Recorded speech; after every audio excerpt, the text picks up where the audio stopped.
Oh boy, what are we going to do? What are we going to do, ladies and gentlemen? Hello, hashtag nation. Welcome tonight.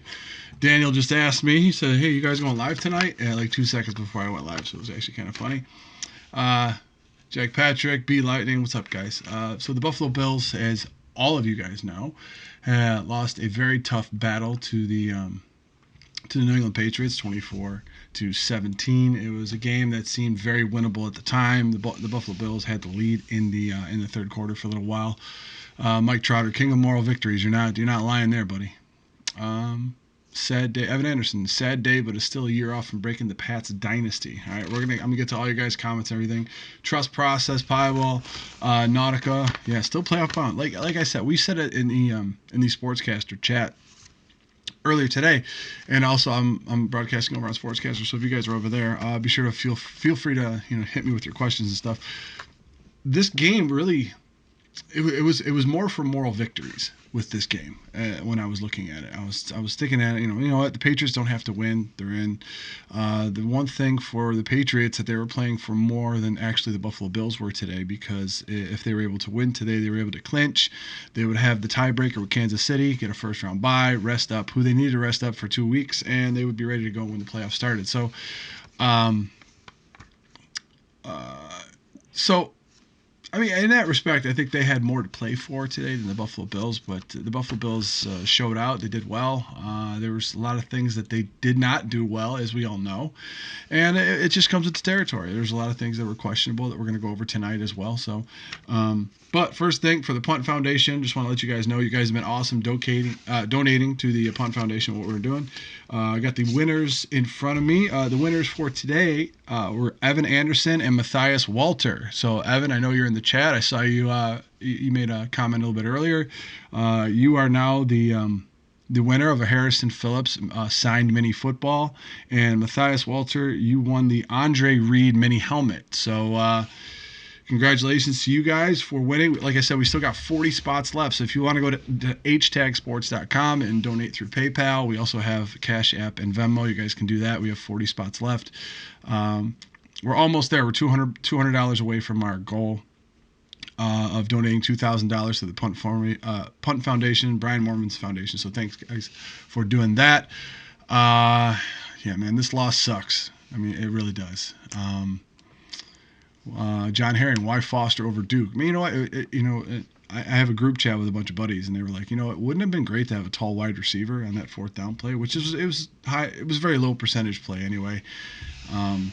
There were a lot of things that the Patriots exposed, but you got to think about it. The Patriots came into this game allowing under 14 points a game, and now the Buffalo Bills hung 17 on them, and they didn't play very well. So this is the second game in I believe 3 weeks that the Buffalo Bills lost to a division leader, 24-17. So a lot of stuff for them to grow on. I believe the Buffalo Bills were a very young team. I don't think anyone expected that they would have clinched the division this year with 2 weeks left to go. Or clinched a playoff spot, I'm sorry, with 2 weeks left to go. I mean, it's an amazing accomplishment for this very, very young team, and they're trying to put a bunch of things together. The defense, obviously, we know the talent of the defense, but they had a lot of missed tackles today on Sony Michel and Edelman and a couple other guys, so we're going to get to all that stuff. Yeah, Dion had a touchdown today. It's always good to see a big man score. I mean, depending on how you feel, it's always good to see a big man score. Daniel, we're playing starters next week. Yes, I believe so. I believe you have to.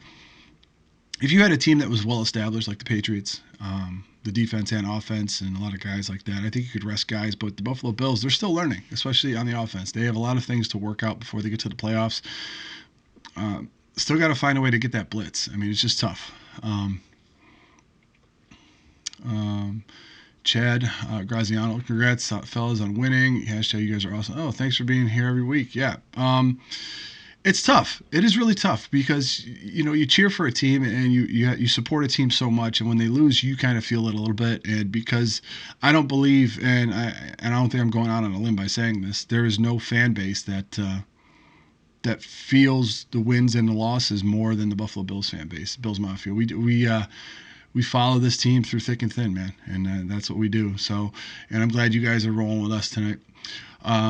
Interesting thing, And before I get to the chat, Gore had 0 touches today. Very interesting. Very interesting that Gore had 0 touches today. Singletary was bottled up a little bit. Let me get to my stat tracker for you guys. As you all know, you guys have seen the stats already.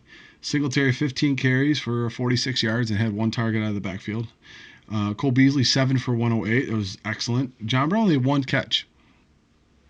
And he put Gilmore on skates for that catch, for that 53-yard touchdown pass. That's the thing I think is the most frustrating thing with this offense and Josh Allen is that he's falling backwards, getting hit, still stepped into the throw, and delivered a laser down to John Brown for that long touchdown play. I mean, that was an amazing throw. Derek Robinson, yeah, we had no sacks, but it was tough. I mean, this is a very, very, very talented defense that New England Patriots have. I mean, we talked about it leading up to this. The Buffalo Bills played the Dallas Cowboys, 8th-ranked defense. And then they played the Baltimore Ravens, 7th-ranked defense. Then they played the 5th-ranked defense in Pittsburgh last week. And then you turn right around, and 1 day short of a week, you got to play the New England Patriots at their place, where they have been very tough. They've only lost 1 game this year, and the Buffalo Bills have played relatively good on the road. But the offense is still just not there yet. I mean, there's some things that they need to work out. There were some guys that were open that Allen could have hit, and I think it's going to be a different narrative. We could talk about this, that, and the other thing on the 4th down call, 4th down play, how the Buffalo Bills drove. If he hits Dawson Knox on that corner route, which I think the Buffalo Bills exposed Patrick Chung as far as the coverage goes. Patrick Chung was having a little bit of trouble. So, hey, Butcher's Block, thanks, man. Much respect to Bills Mafia. Great game today. Yeah, it was a great game. It was a very heart-wrenching game, but it was a very great game.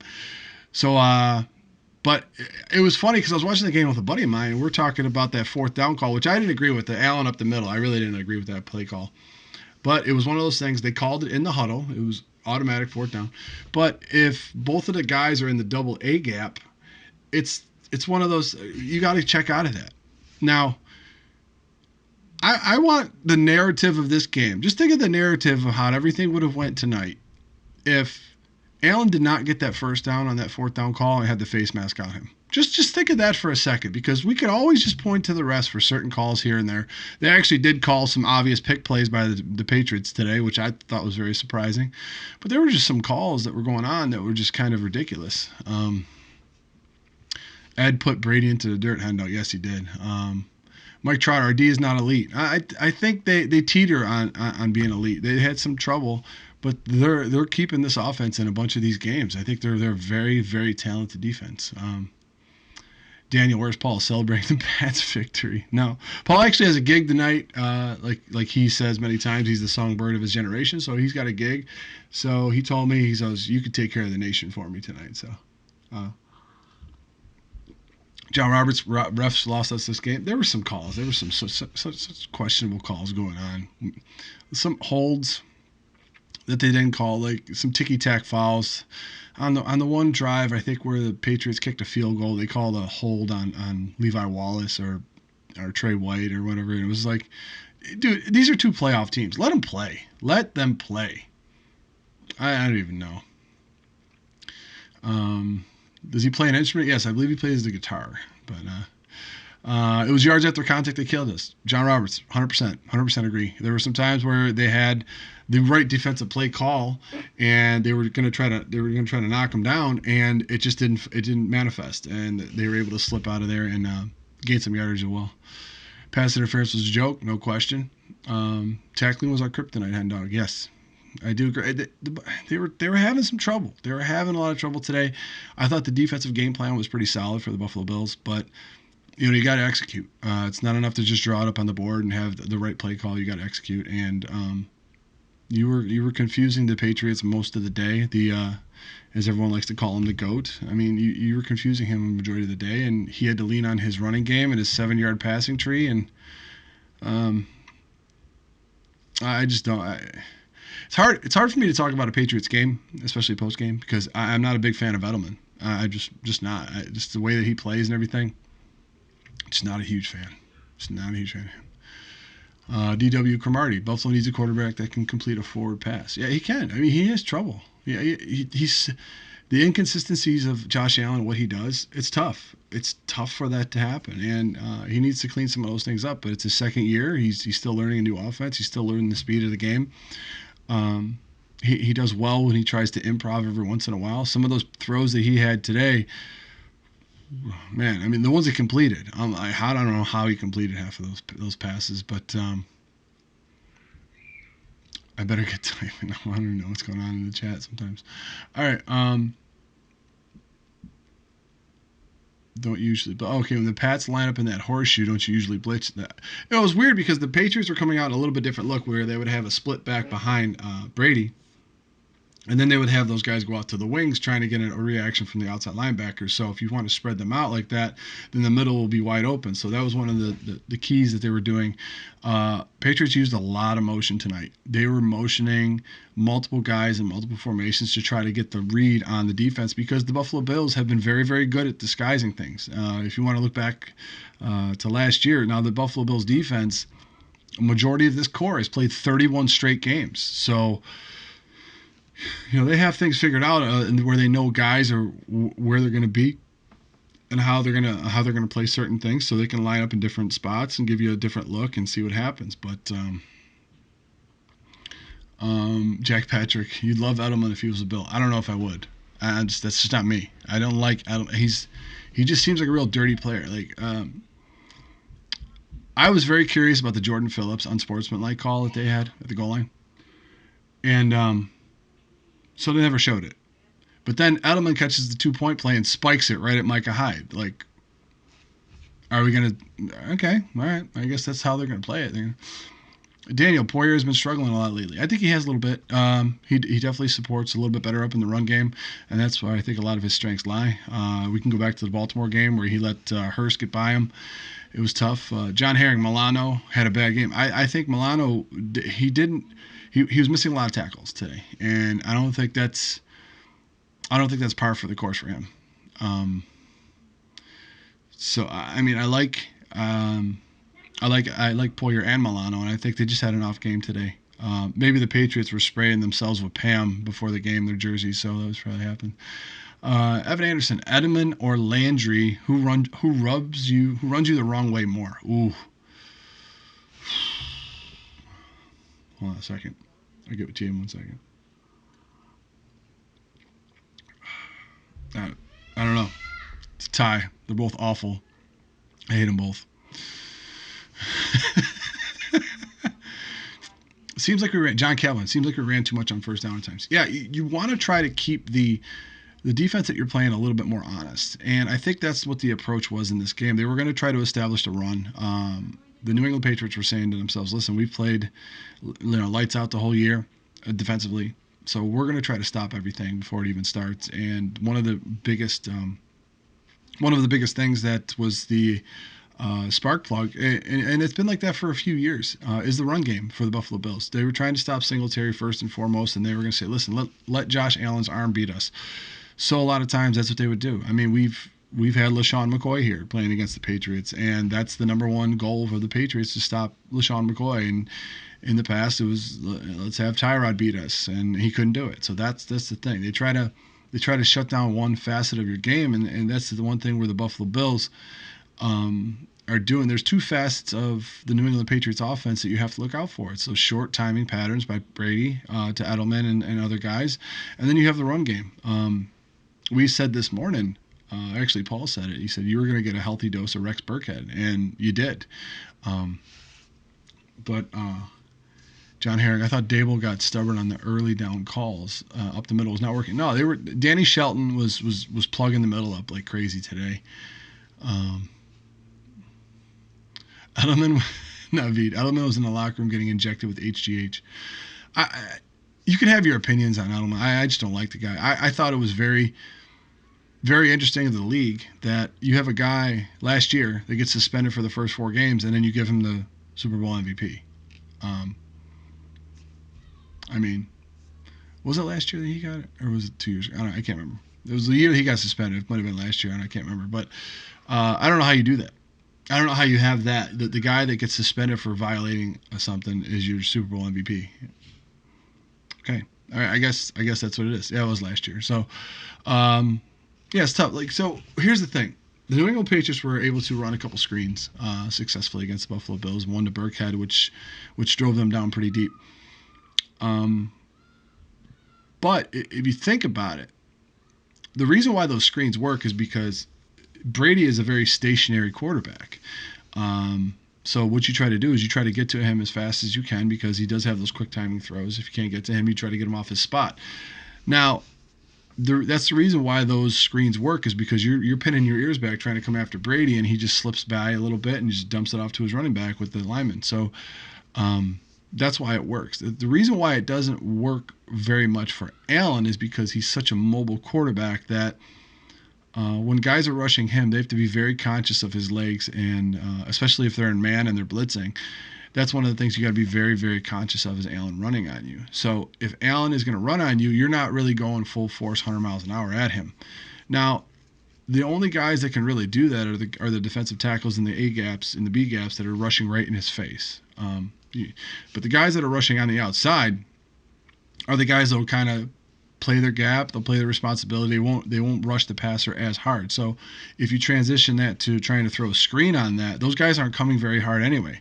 So if they're not rushing as fast as they can, the screen can't open up. They're already in the lane for the running back, and they can read it and snuff those things out. So I think because they have a mobile quarterback, it's a little tougher for Allen to run the screens than any other team that has a stationary quarterback. Let me see what we got here. Why no Gore Singletary duo? I was very shocked by that. Gore had 0 touches today. I thought that was very interesting. I think this does, though. Maybe Paul and I were like 2 or 3 weeks late. It definitely opens up the door for Yeldon at some point. I mean, could you imagine if the Buffalo Bills decide to take a page out of the Patriots playbook, because this is a copycat league. Everyone knows this. You try to do certain things. You have that split back behind Allen. Now imagine you have Singletary and Yeldon, and then they go to the wings, and then you still have Beasley, Brown, and Knox outside. That 5 receiver set. You could do so much more with that and expose teams' weaknesses so much more. I think that would be something that that the Bills should do. I think it was something that would benefit them. It's a new wrinkle to the offense that other teams have to play for that they haven't seen since week 5. I think Yeldon's last week was week 5. So, the Pats are a tough team to beat. I think Brady got his 32nd win against the Bills today, and I think he only threw 1 touchdown today. Yeah, he only threw 1 touchdown today. So, dating back to last year, the last 3 games that Brady has played, he's only thrown 3 touchdowns. So they have made improvements on the Patriots, but the Patriots they're a team that has been in this situation so many times before that's how they are. That's how they're going to do it. Bills' 2 losses to the Pats came in the red zone at the end. Yeah, you're right there. You're right on the doorstep. Noisy boy, you gonna open up the phone lines, my dude? I might do it tonight. I'm not really sure. This loss left a very, very bad taste in my mouth. I want to get you guys opinions and stuff. Jack Patrick Morris injury moves Feliciano to center. Yeah, and the fact that Morris was out in camp, we've mentioned it many times. Feliciano was the center, so he has experience doing it. I don't know if it's going to be a seamless transition, but it's one of those where he has experience playing center and he knows the construct of the offense from OG Bobby Johnson. So he's going to be able to make those line calls and hopefully make a seamless transition if that happens. Hen dog, we need a tall, wide receiver, no doubt. With the construct of this offense, the way it is, you don't necessarily need a huge wide receiver, but if you have a big tight end, they got a big tight end. Knox was getting open a few times. Like I said, I think it was on the 2nd or 3rd down play. If he hits Knox in that corner of the end zone over Chung, he just takes a little bit off of that ball. We're sitting here singing a different tune. We could be going to offense. We could have went to overtime, and the Bills probably could have pulled it out with their defense. But if you think about it this way, here's the thing that was very troubling for me. when you look at the statistics of the game,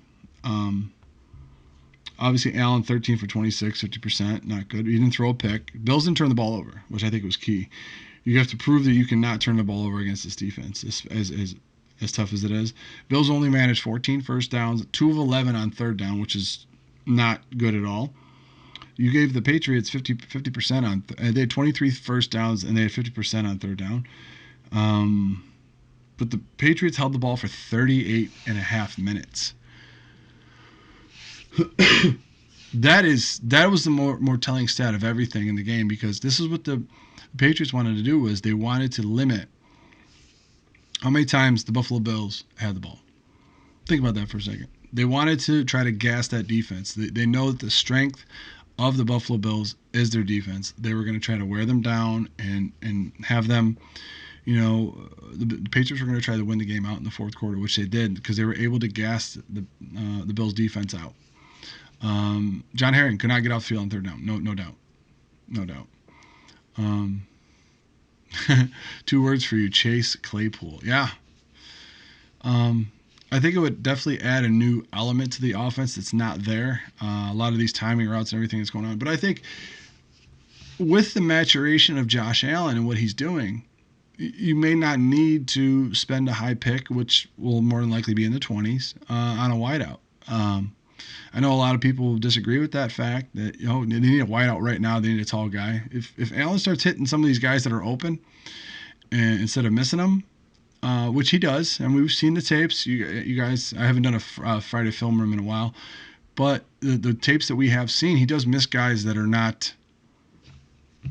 He does miss guys that are open, and it's tough. And when you watch on the game film after the game, you're like, oh, this and that and the other. But if he's able to do that, yeah, Mike Trotter, big if. If he's able to do that, I think by the third year in this offense, which is next year, and I don't want to go to next year because Bills actually do have a postseason this year, it's something that they can probably do. And I'm really looking forward to that. I'm really looking forward to the maturation process of this kid. And I think once that happens and he's able to see those guys and find those guys and hit those guys and drives end up stringing it together, no one's going to pay attention to the fact that they don't have a big wide receiver. So Bills fan 7083. Allen missed a wide open Knox to tie the game. Yep. We were talking about that a little bit earlier. If you say Gilmore is trash and overrated, you don't know football. That's a bad take. Who did I call him that? I never liked. I didn't think Gilmore was worth the money they gave. I think he works perfectly in the Patriots defense because he's a bump and run guy. I mean, he loves getting up in your face and tailing you, and that's what he does, and that's what it works within the construct of the defense. Obviously, it didn't work out here in Buffalo, and I guess that maybe stings a little bit more. But the defense that they're playing in New England is more tailored toward his strengths than the defense that is here. I know a lot of people said, okay. I know some people said, oh my God, can you imagine having Gilmore and Trey White here? Well, okay. You'd have 2 lockdown man corners. I know that. You'd play 9-on-9. But the money that he was asking for, I don't think fell in line with a lot of the things that the Buffalo Bills wanted to do or had on the table. So, would I like Gilmore here? I don't know. I think he's a product of the defense there. I think he's a first round corner that is a product of the defense. So, you guys hear that? You guys hear how crazy my son is? He's like yelling in the back. Anyway, I predict Barkley looks great. Gets a starting job somewhere next year. Brady backs up Josh. Oh my God, Jack Patrick. God, that's funny. All right. Yeah, that's my 4-year-old who's a Tasmanian devil. So he takes after his mother. We'll just say that right now. He's upset about the Bills, Mario. He's not lying. No, he's not. Buffalo scored 27 in 2 Pats games. Need to do better. Yeah, they need to do better. But there's a lot of teams that didn't score any on the Pats that have well more established offenses than the Buffalo Bills. So I'm not going to take a moral victory type approach with you guys. I'm just going to say this. The Buffalo Bills, they didn't need to win this game to get in the playoffs. They're already in the playoffs. They could have tried new things offensively and defensively to see what would work against New England Patriots. The Patriots had more to gain than the Buffalo Bills by winning this game. And I know that sounds insane. I know that sounds crazy because everybody, including myself, wants the Bills to beat the Patriots. Now, if we lose twice to them, which we have in the regular season, and we beat them in the playoffs, it's not going to matter. Think about that for a second. But the Patriots had more to gain and came at this game a little bit more than I think the Buffalo Bills did because they were able to clinch the second seed, and now they have basically 2 weeks to rest up their starters. So they have the next week against Miami, and then they have their bye week. So they have time to rest up guys and send their film crews out everywhere. Wait, what? Oh, okay. That's funny. At the end of this game, probably doesn't mean too much other than that. For our and the media's sake, to be honest, drunk nugget. Yeah, I mean it's. I don't think Buffalo can go to 6th. I think they've locked up the 5th. I think they locked up the 5th seed, but I mean, and more than likely they're going to be playing the Houston Texans. So I think Houston is the 4th seed. Patriots can do no worse than no, they're the 3rd or the 2nd. I'm sorry, and the Chiefs will probably be the 3rd seed. With Houston being the 4th seed, Bills are the 5th, and it's a dogfight for maybe even Tennessee or the Steelers. I mean, I like a Steelers matchup,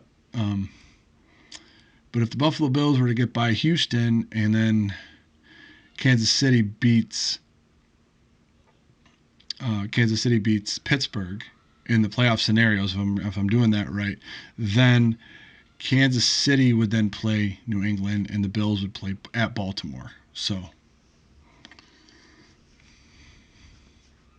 yeah, that's how that would work out.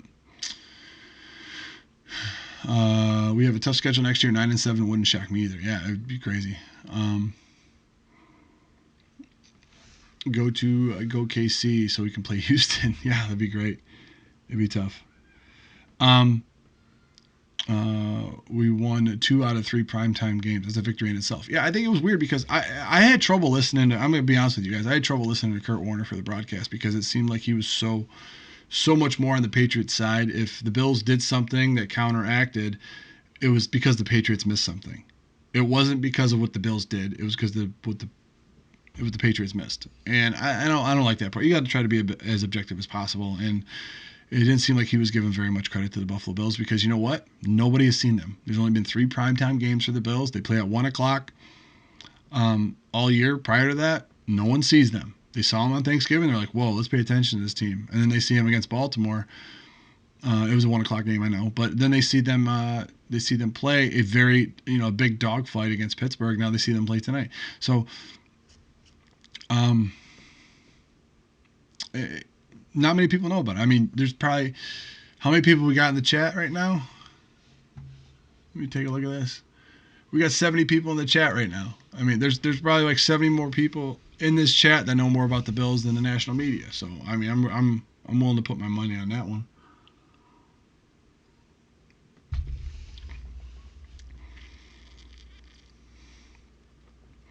Tirico's top. I like Tirico. He's not bad. Mario, no, they don't follow the Bills. No. They know about the defense and all that stuff. Jack Patrick, am I the only one to like this video? Probably. I don't know. It's funny. I love you guys that you like the channel. And here's what it does. When you guys hit that like button, I'll just explain it, the intricacies of YouTube and all this other nonsense. When you like a video, it sends something to the algorithm of the video and kicks it out to more Bills fans. So if you want more people in the community, more people to watch your stuff, I mean, that's just a favor you guys do to us, which we love. When you guys mention it, Ronald Enix does it quite a bit. I know a lot of you other guys do it quite a bit, and it's great. It's great that you guys do that because we can get a bigger reach to more Bills fans, and we're planning something very, very special for the Punt Foundation when we finally hand over the check to the Brian Moorman's Punt Foundation in conjunction with 26 Shirts and David Adams. We're doing a lot of stuff, so it's great, and we are. I'm not downplaying this at all. We are so happy that, and it's because of you guys. We we had this platform. We started talking Bill stuff. We had like 13 subs. The channel kept growing and growing and growing, and you guys did an amazing job. And the more subs that we get, the more attention it gets brought to it. And we were able to raise $2,000. I mean, a couple guys that are just Bills fans that love talking about the game and all that stuff. We were able to do that. So, make more beer money. Yeah, it's. I don't know if you could tell. Paul's not really that big of a drinker. I don't know if you guys know that yet because he's $1.50. And, that's just how it goes. Hen Dog, I was thinking of posting my hype video yet. I don't know anything about the copyright music and videos. Hen Dog, send us an email at htagsports@gmail.com. I can hook you up with all the copyright intricacies of it, and you can do all that stuff. So I'll let you know what to do and what to not to do. Yeah, he likes Fanta. Yeah. Paul likes some obscure stuff, so it's weird. That was me. Oh yeah, Trek Review. Yeah, Trek Reviewer did it. He said that was the one having Gilmore and Trey White on the same side of the ball. I mean, if they both lose in the playoffs, they'll both be at the Pro Bowl. I mean, it's 3 a.m. here. Good night, Tom Galati. Nice. Good night, brother. Just to let you guys know, when the season is finally over, for those of you that are a lot of new subscribers, maybe some of the individuals in the chat that have been subscribed to us for a while. I mean, we did it a little bit on December 1st with the Sunday Drive and everything. Our natural shows are in the car. We drive along and we record stuff that you guys want to hear. So after all of that, then I edit the videos and we put them up. So that's the nature of our show that we have. So, Noisy Man, if you want to ask me a question, man. We'll talk about it. What's an off season? Yeah, we don't have an off season here at Hashtag Sports. But here's the thing I was going to do during the off season. I think I'll still keep the Wednesday late night stream open because I like getting live feedback from you guys. So we'll still have our shows that run throughout the week. We'll just have an extra show for a live feed for you guys. So you can get all that stuff. Steve Hampton, do you think the Bills will treat the Jets game like practice and try some new play stunts or run the deep ball?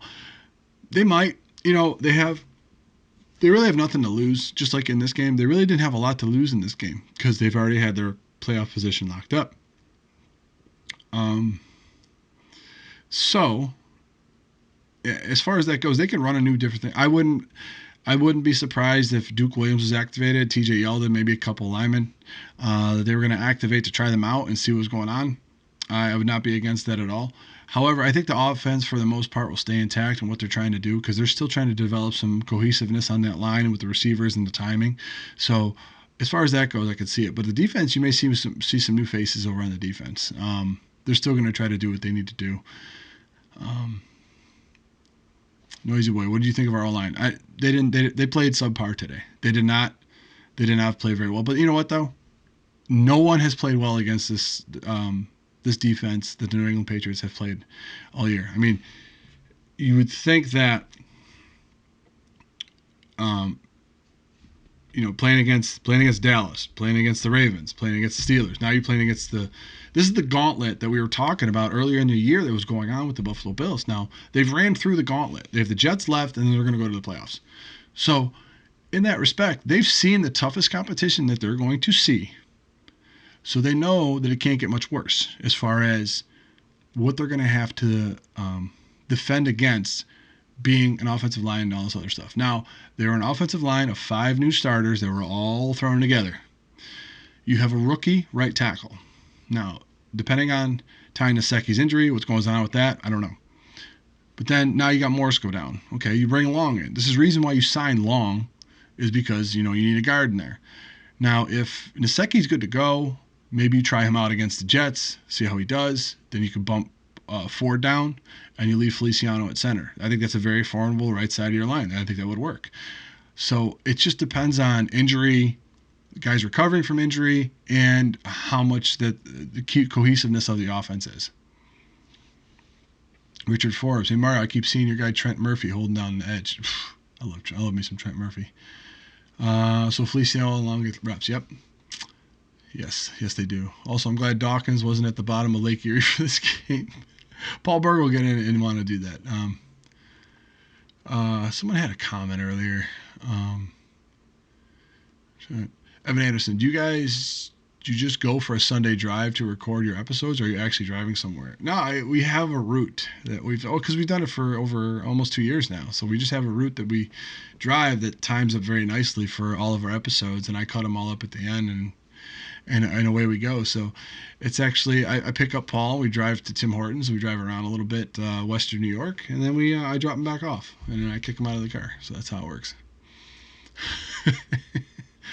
Yeah, Marlowe, man, they got to start wrapping up.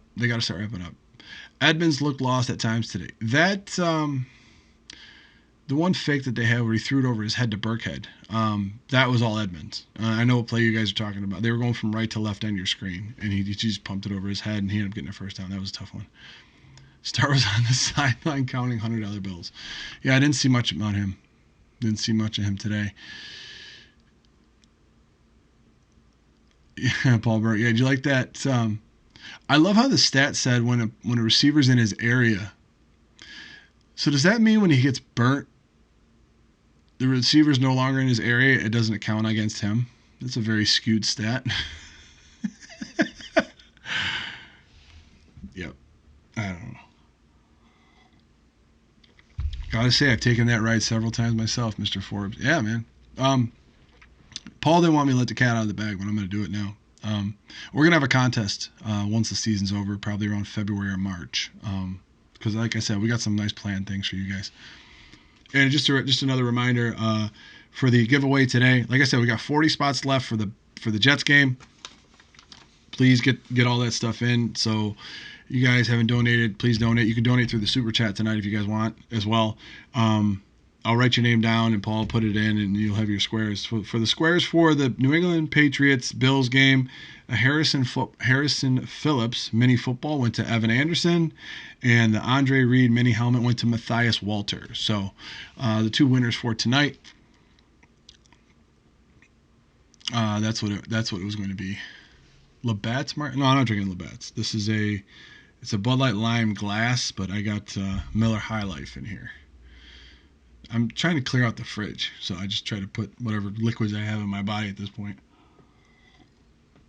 Chad Graziano, Ed Oliver, these last few weeks have been amazing. Yes, he's been great, and that's what you see with he's a rookie, but the rotational front that the Buffalo Bills have, this is huge. This is why they have that. And it's great. It's absolutely great. Oh, no, the thing I was going to get to you guys. I'll buy all 40. Jack Patrick. I don't know. Can you donate 200 through Super Chat? That'd be insane.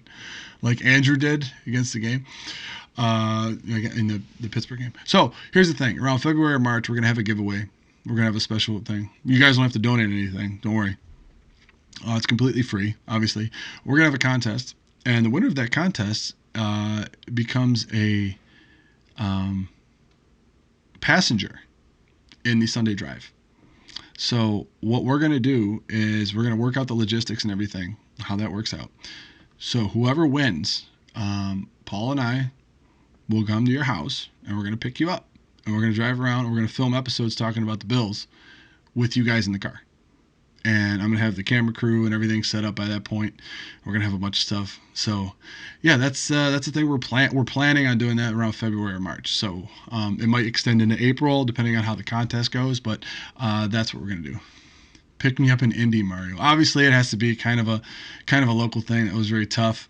But if we can't do that, if the contest is something that someone who's not local wins, obviously you will have a first class pass to be on a Hashtag Sports episode live stream like this with us. So I'll have your name and everything on the screen, and you guys be able to join us for an episode.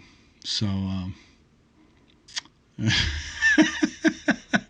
yeah, Bills fan 7083. If you're in Charlotte, yes, if you have the capability to, and if you have a webcam, and then you will be on a full show with Paul and I talking Bills. So we think that'd be really cool to bring you guys in as much as we can. So if you guys want to fly, if you guys are, I'm gonna be in town.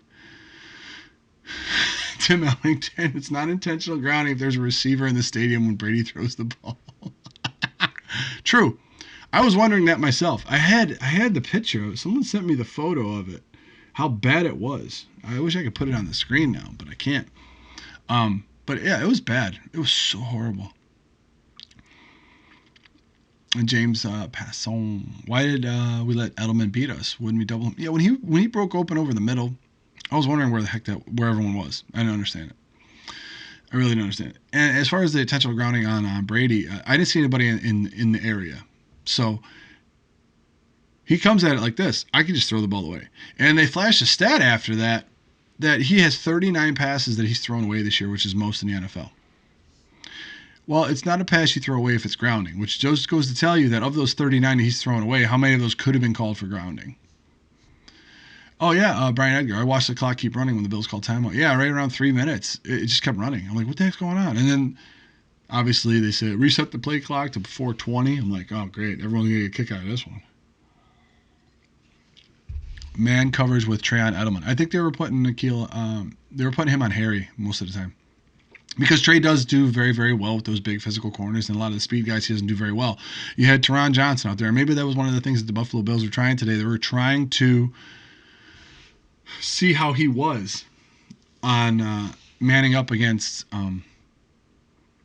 I want to say they were trying to see how Teron Johnson would man up against Edelman, because if they wanted to blitz him more in the playoffs, because Brady, when he's not blitzed, has 63% completion percentage. When he is blitzed, it's 53%. And Josh Allen has the same exact statistics. So, check review. Deion Dawkins has more TDs in his career than Zay has this year.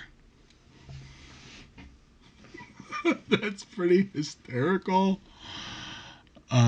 Chad, come to Arizona. We'll show you the best time. Yeah, we'll go down to Scottsdale, play around down there, man. That'd be fun. The rest were terrible. Constant face mask, no calls. Yeah, if you're gonna let him play. Both sides. If you're not gonna let him play, call everything. If you're bad, be consistently bad at least. At least have some consistency. I think that just doesn't make any sense to me.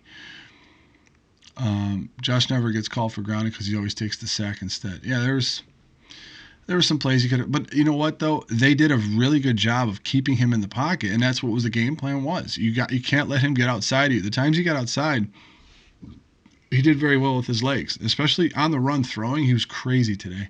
He didn't complete a lot of passes, but some of those passes he completed, there's only like 2 or 3 guys in the league that can complete those. It was tough. Chad Graziano, what was the Jordan Phillips unnecessary? None of us saw it. They didn't even replay it. That's how bad it was. They didn't even replay it. And that's the thing that gets me all the time. They don't even put these replays out there. We should have rushed a motor for the tying TD. Yeah, it could have been something they could have did. They could have ran a little bit of play action, maybe a little misdirection. But I just didn't like how when they got near the red zone, they just didn't spread anybody out. And that's what you have to do to try to read the coverages of what was going on with the New England Patriots. If you try to do a bunch formation or a bunch look where guys are near the line, you could disguise your defense a lot better. So, truck reviewer, is Geneva, New York local enough for you guys? Yeah, this is where Hobart William Smith College is. This is where my brother went, actually. That's where he spent his college days. I've been there quite a bit. I've been to Geneva quite a bit. Why not have Josh move out of the pocket and pass? He does better when he runs out of pocket. Brian Edgar. 100% agree. I would love to have him on the edge a little bit more. If you're worried about the rush coming up right in his face, then motion a guy in to chip on the defensive end and have him roll out. Well, there's nothing wrong with that. But the thing is, though, the New England Patriots do phenomenal against players that have to only make half-field reads. But the thing that you have that's a little bit different is that you can have a half-field read with Allen and have him run. That's the other option that you have with him. So they're going to have to cover 3, maybe 4 different levels of Allen if that happens. So the equivocating and apologizing needs to stop. Brian Dable can't keep us losing games inside the 20 with less than 2 minutes left. Like I said, I question a lot of the play calls that he had, but then I also know that there's a lot of guys that are open that get missed. Hendog, I just put the email in the chat, so you can copy and paste that bad boy if you need it. Yeah, and let me know, because I know about I've read up on a bunch of the copyright things as far as like hype videos go. And like I said, I apologize. This week was kind of a crazy week. If you guys know anything about teachers, this was the last week before break. Kids are what they are. So Richard, open on what? There was a crossing route where Allen took a sack it was in the fourth quarter. He had Beasley right over the middle. And if he would have thrown it before trying to look at the rush to try to run, he probably would have had Beasley for a nice little 25-yard game, but he just didn't do it. I don't know if he just didn't see it or whatnot, but that was the thing that happened. Play calling after we took the lead was bad. Yeah, it was. Paul, yeah, totally agree. It was like they tried to shut it down, and you can't do that against a team that held the ball on you for, at that point, maybe 32, 33 minutes. That's tough. You can't have your defense out there that much. That was one of the Achilles heels of the Buffalo Bills over the last 2 or 3 seasons, was they would have their defense on the field so much, and then they would give it up in the fourth quarter, and everyone's like, well, this defense can't hold the lead. Well, they've been on the field all day. What do you expect? But honestly, if you guys can tell me that the Buffalo Bills, defensively and offensively today, played their best game. Did they play their best game today? And my question is this. My answer is this. I don't think they played their best game. Now, the closest they've come to playing their most complete game was probably Dallas. And I think hopefully some of you guys agree with me. If you don't, for me, that was the best, most complete game they've played. So if you're in agreement with me that today they did not play their best game and they were beating the defending Super Bowl champions 17 to 13, was it?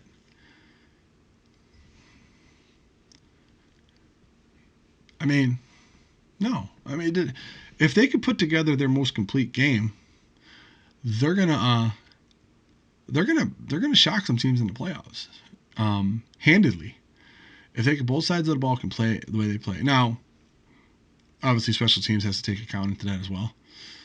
But they have the talent and the ability and the players that if they play their best game, I believe they can beat anybody. At one point, it was 17-10. Yeah, I just think I predicted the final score, just had the teams backwards. Yeah. So that's what I think. I think one of the best games defensively they played was against the Ravens when they lost. I know they gave up a couple big plays, but they held Jackson to his second lowest passing total and the lowest rushing total of the year. And they only lost by 7. And that's what you need to do. I think that's the formula for the Buffalo Bills going ahead and into the playoffs, is what they have to do is they have to play their absolute best defense. Remember, it's going to be just 3 games. That's what they need to do. The wild card, divisional, conference. They can play 4 games, their best football. If they're able to do that, they're going to be all right. I know it's a lot, asking a lot of them. But this offense is still growing, and they're still doing things that they need to do. So, this game solidified it for me. You win and lose in the trenches. We lost in the trenches, no doubt. That was great, Jack. That was amazing. I couldn't put it better myself. Evan Anderson, special teams needs a big upgrade next season, no doubt. Oh, my God, they do. If you give Tom Brady 6 and 7 seconds to throw the ball, he'd cover you up. Here's the spoiler alert, James. You give anybody in the NFL 6 and 7 seconds, they're going to carve you up. When I say Mike, it's funny. I don't know what I did. I don't know. But that's what I'm saying, though. Because that's the thing that bothers me the most about some of these, oh my God, you give him time in the pocket, he'll beat you. They're NFL quarterbacks for a reason. Come on now. Is the square root of 1? Is this a trick question? I'm off the clock. I'm not answering that question.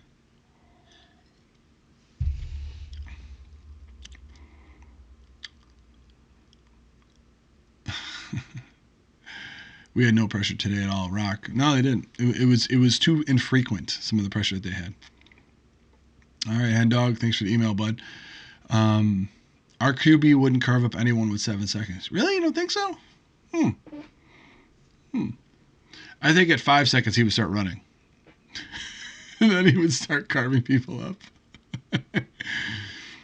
Brady wouldn't make some NFL teams. He won the lottery going to the Pats. Yeah. The way that it worked is this. Here's my personal theory on it. I know you guys don't want to hear it, but I'm going to tell you anyway. Tom Brady went to a team where Bill Belichick was, and they just paid Drew Bledsoe a ton of money. He's like, listen, I need all this money to build a legendary defense. Now, if you guys remember, in the Wayback Machine, Evan Anderson, stop. The Wayback Machine, Brady threw for 145 yards and a touchdown and got the Super Bowl MVP by beating the St. Louis Rams, which was the spy, quote unquote, first Spygate. So he was very good at throwing to running backs, dink and dunk. The EP system was coming in that they were starting to run there. I mean, Belichick had seen it before because he was with the Giants a long time ago. But that's what it was. It was dink and dunk, take what the defense gives you, and that's how you're going to roll. But he would spend all of his money on the defense. Now, up until this year, Brady has never been one of the highest paid quarterbacks in the NFL. You think a guy who's the quote-unquote GOAT, best quarterback in the league, he should be paid like the highest paid player. He hasn't. He's never done that. He's always had a lower contract, which was able for them to spend money on different defensive players and re-sign guys that they needed for their defense. If you notice, a lot of the defensive players that leave the Patriots, they don't really do very well after that. And so do the offensive guys. They don't really. It's a system.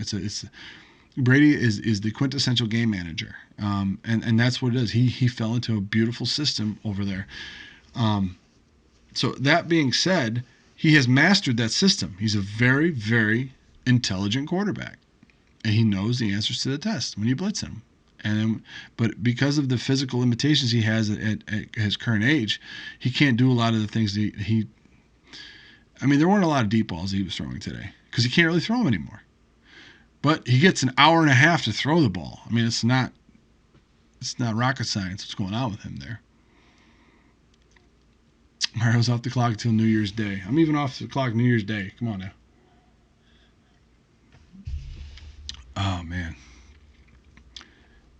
If he's 6 feet or taller, we won't draft him, Scott Blakely. That's pretty funny. We need a tall physical wide receiver for Josh to hit. I love Knox, dude. I think Knox is a great... if you want to talk about what Brady was like with Gronk, I think Allen could be that way with Knox. I think he could. Knox is a hammer, man. I mean, he's not as big as Gronk, but he's that type of player, I guess. So, I don't know. We'll have to see if he limits the drops. But, I'm not comparing him to this guy, but Tony Gonzalez, his first couple of years in the league, dropped everything. So, I mean, it happens. He's a Hall of Famer. I'm not calling Knox a Hall of Famer, but I'm saying guys do drop passes. It happens. Knox's Hall of Fame potential. Oh, I don't know if I'm ready to do that, but he is a stud. I love that. He just needs to work on his hands. Yeah, Brady needs to work on his arm. Croft is trash for 6'6". Richard. Yeah, but here's the thing. They didn't have a tight end. They were getting rid of Clay. They had not yet drafted Knox when they signed Croft. So they were like, okay, let's get this guy who's been proven in the NFL, who can run block and pass block. He won't garner a lot of receptions. Then we're not going to give him a lot. But then he ends up getting hurt. And then Knox comes in and he flashes some brilliance, and he's like a guy that you can't keep off the field because he is such a speed demon for a tight end. He's great. And he came from an offense at Ole Miss where he wasn't the feature guy. So he was able to transition into not being a feature guy so well after that. So Brady's the kid that got straight A's and hated upon everyone in the class. That's so funny. All right. So, ladies and gentlemen, thank y'all for joining me for the stream tonight. I am going to try to get some sleep. We have 40 spots left for the Jet game. If you have not yet gone to hashtagsports.com, go over there. We actually have a tab, drop-down menu for PayPal and where to donate for the Punt Foundation. We're about 40 spots away, which is around $200. We're going to donate $2,000. Everything that you guys give us, we're giving to the Punt Foundation.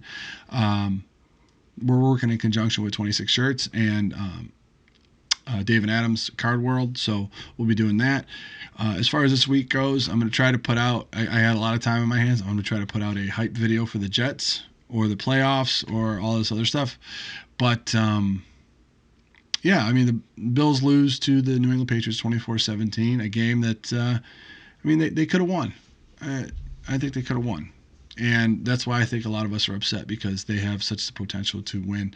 But you know what? They play the Jets next week. I am actually going to be doing a collaboration with Jets Talk 24/7. We did one right before week 1, so if you want to go in the Wayback Machine of all of our videos and check out Ryan, and you want to check out his channel and stuff, special thanks to Joe from Believers Talk for doing the broadcast over on Sportscaster today.